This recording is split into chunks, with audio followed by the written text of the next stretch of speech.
sinabi ninyo sa inyong complaint?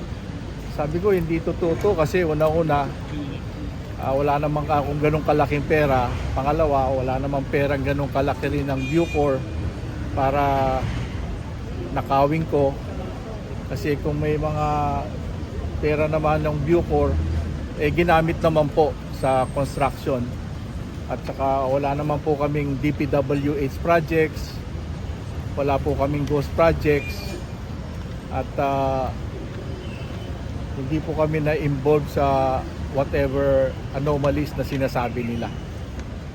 So may balak din po kayo disbarment complaint din po sa SC naman? After po nito, pupunta ako sa Supreme Court para i-file naman yung disbarment case. Against Baligon po? Bakit po? Opo.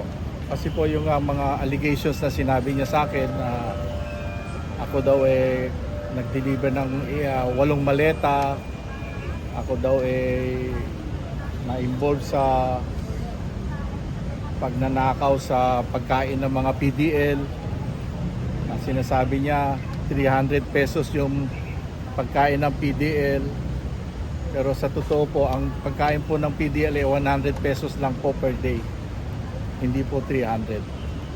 Ano po yung motive sa tingin ninyo? Ano yung motive para sa inyo? Hindi ko rin maintindihan kasi unang-una itong mga Marines, wala naman akong atraso dito para idawit ako.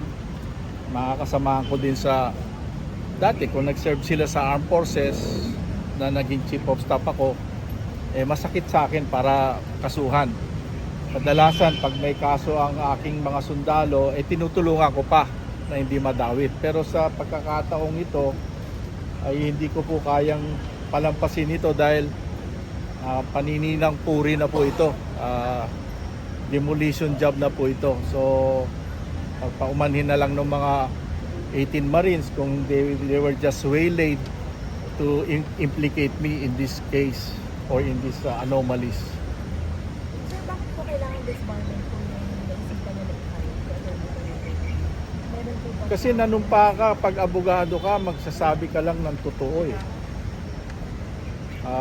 You will not bear false witness against people. Dapat totoo lang, no? Hindi maganda yung ginawa niya kasi nag-serve ako ng